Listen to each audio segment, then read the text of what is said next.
What's going on, everybody? My name's Miller, and in today's video, we're going to do another MLB News Recap. But before we get into that, as always, make sure you hit that like button. It helps me out a ton. We're literally 3 subscribers away from finally doing our giveaway of the MLB jersey and free copy of MLB The Show 21. So make sure you hit that subscribe button if you're new. And also comment down below what you guys think of the power rankings that we're going to discuss a little bit on in this video.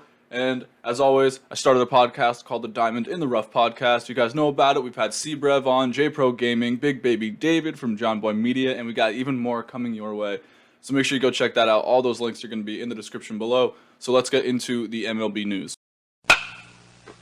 Now, it's kind of been, if you're not on Twitter, it's been a slow news day for MLB, but if you are on Twitter, oh my God. Trevor Bauer, Noah Syndergaard going at each other, Marcus Stroman getting in the mix a little bit. I won't get into all the details because we do talk about it a little bit on the podcast that's coming out today. Basically, Trevor Bauer had a bunch of screenshots of old Noah Syndergaard tweets, not interacting with fans very well. Noah Syndergaard kind of telling fans that their wives aren't going to come back. It's a whole thing. It's really weird. Like I said, we do talk about it on the podcast, and just go look at Noah Syndergaard's Twitter or Trevor Bauer's Twitter if you're interested in seeing all of that. I don't want to get too far into it, but it's weird time. MLB drama in February is not exactly what we're all used to, but I'm here for it. Grow the game, I guess. Very interesting. After that, MLB just released their first power rankings of spring training, and I honestly don't really disagree with it. At the number 1 spot, they have the Dodgers, which it's obvious the Dodgers could probably win 150 games this year with the roster that they have. They have Tony Gonsolin and Julio Urias, who might not even be in their rotation, along with some other guys. David Price comes in as like the number 5 starter, and every other team wants to be in that position. So the Dodgers are as good as it gets, and I'm honestly extremely jealous. In the number 2 spot, they have the San Diego Padres. This concerns me a little bit only because we don't know exactly what we're going to see from the Padres. We still need to see Fernando Tatis Jr. for a full season. We don't really know what we're going to see from Jake Cronenworth after that good 60 games that he had. Same with Will Myers. Same with Trent Grisham. All these guys had really great 2020s. Hopefully they can continue to do that for a full season in 2021. We also don't know what we're going to get out of Blake Snell and Yu Darvish. You assume they're going to be as good as they were, but pitching is volatile. Really don't know. They also lost Trevor Rosenthal in the bullpen. I mean, and Kirby Yates. They still have a good bullpen. I wouldn't worry about it. But I don't know if they're the number 2 team in baseball right now. Dinelson Lamet had a good 60 games. Is he really an ace? We're not sure. I hope so. Prove me wrong, Padres. Go out there, be the best team in baseball. But I don't know right now if they're the second best team in baseball. On paper, they definitely have the potential. I mean, there's no doubt about that. They have one of the most exciting teams in baseball. Coming in at the number 3 spot, my Yankees, and I'm not saying the Padres aren't the number 2 team because I think the Yankees are the number 3 team definitively. The Yankees do come in with just as much, if not more, question marks into the 2021 season. Obviously, the Yankees have a great lineup if everyone is healthy, but in the rotation after Garrett Cole, it's just full of question marks. We don't know what we're going to see from Corey Kluber. Is he going to stay healthy? He hasn't pitched in a long time. Jameson Taillon's coming off of his 2nd Tommy John surgery. Not many people have been able to do that in their careers. We don't know what we're going to see from Domingo Germán. We don't even know if he's still going to be allowed to pitch. There's a lot of drama involving him, which I'll get into in a little bit. And then after that, I mean, they have young guys. Clark Schmidt's coming up. Davey Garcia had a pretty good 2020, but we still don't know what we're going to see from him. He's still really young. I think he's only 22.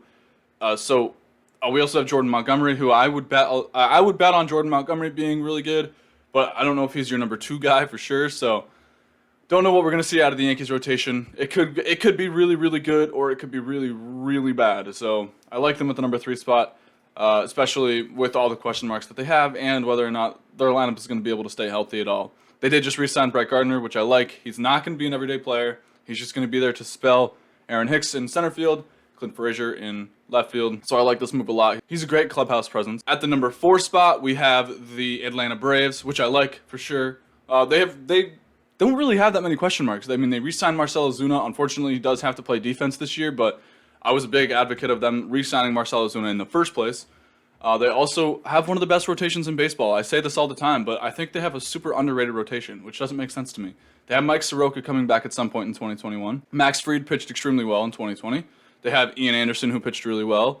They have Kyle Wright on the way. They signed Charlie Morton, big game Chuck. I mean, he's such a good piece for them. The young pitchers are going to learn from him. I love that signing for them. They also have Bryce Wilson on the way, Kyle Wright's on the way, like I said. So they have a great team. They still have a good bullpen. Do they need some more bullpen pieces? Probably. They lost Aaron O'Day. They lost Shane Green.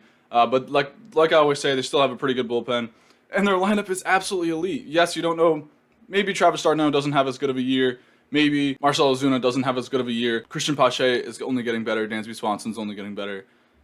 So I like them at the number 4 spot because the Yankees and Padres might have better potential than the Braves, but the Braves definitely come in with less question marks. So they're going to be really good. I still expect them to win the NL East. And then at the number 5 spot, the New York Mets, the other New York team. And again, I like this for them a lot because I would say you might be able to put the White Sox ahead of them. But for now, I like the Mets at the number 5 spot. We'll see how they play in spring training. We'll see how they start off the year. But the Mets obviously have a great rotation of baseball. They have by far the best pitcher in baseball in Jacob deGrom. Marcus Stroman's a great piece. Carlos Carrasco's a great piece. Noah Syndergaard's coming back at some point.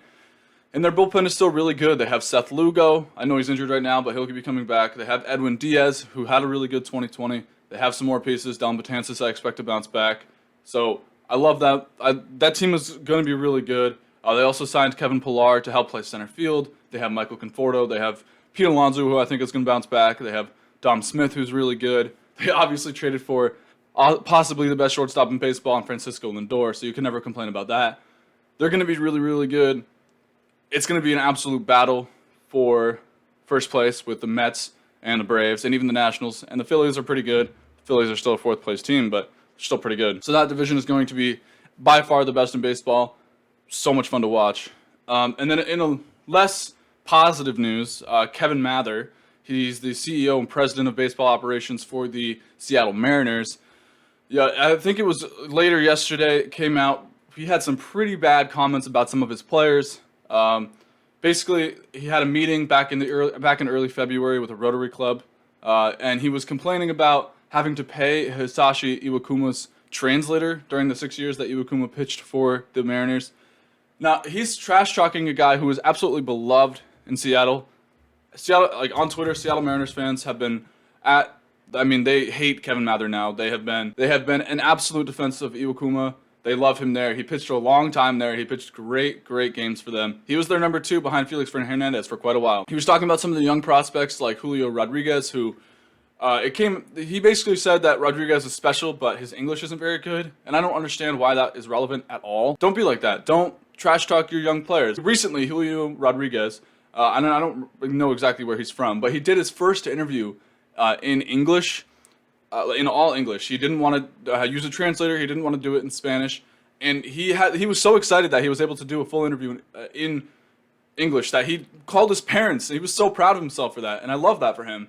I mean, imagine going to another country, not knowing any of the language that they speak, trying to do press conferences while also trying to compete at an elite level. It's really hard for these guys, and I think it gets overlooked. So the fact that Kevin Mather is out here, you can't really make any excuses for what he said, and he's come out and apologized, but I still think it needs to go a little farther. They definitely need to move on from Mather out there in Seattle and fire him. Ken Rosenthal wrote a great article about that. After that, I mean, he was kind of talking about Jared Kelenic a little bit, not really appreciating what he's worth, because he said that they offered Kelenic a 6-year deal with some options after that, long-term, because everyone knows that he's major league ready. Kelenic turned it down, and basically Mathers was saying he didn't really appreciate it. It just makes no sense to me. It makes no sense to me why you would say this about one of your best young players. Why he's turning this, what's a super exciting team, into something that no one wants to talk about. Young players don't want to interact with him. It's so dumb. The Mariners, if they want to change the culture there, if they want to turn it into a winning franchise, they need to move on from Mather. Absolutely. Fire him.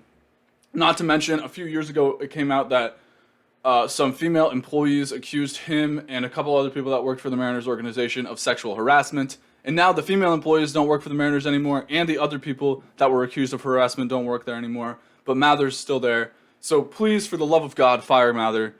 He's not great for the game. He's got his own issues. That he should have been fired when the sexual harassment allegations came out. This draws the line for me. He's turning great young players for them and fan-beloved players. He's creating bad blood for that, and that's not the publicity you want. So just move on from him and hire someone else. Please, Mariners fans. Not Mariners fans. It's not your fault. Please, Mariners organization. I know you're watching this. We know. Just fire him. Okay? Good. And the last thing I want to talk about, I mentioned Domingo Germán a little bit. If you're a Yankee fan and you're watching this, you might be confused at what the hell's going on with Herman. Basically, it's strange to me. On Instagram, he deleted all of his posts. He said, "Thank you for everything and farewell." He said it in Spanish. And then everyone was like, is he retiring? Is he leaving the game? Did the Yankees release him? What's going on? I mean, it turned out it wasn't about baseball at all. It was about his girlfriend or his ex-girlfriend. I'm not 100% sure. And then a few hours later, he came out with a statement saying, he's excited for the 2021 season. He can't wait to get going. And then he was scheduled to do a press conference to address the domestic violence issues that he had about his suspension last year. And then he said he came out and said he wanted to talk to his teammates about all of that before he did a press conference, which I understand. Makes sense that you would want to talk to your teammates about it. And Aroldis Chapman gave advice to Domingo Germán on how to deal with the situation. And that's crazy to me that two guys who've been suspended for domestic violence, one guy's giving him advice on how to handle it. It's like, neither of them are great people. Why is the one guy giving advice about a really, really crappy topic? I don't know. It doesn't make sense. As a Yankee fan, I wish these storylines didn't exist for sure. Now the question is, are the Yankees going to trade Germán? Are they going to release him?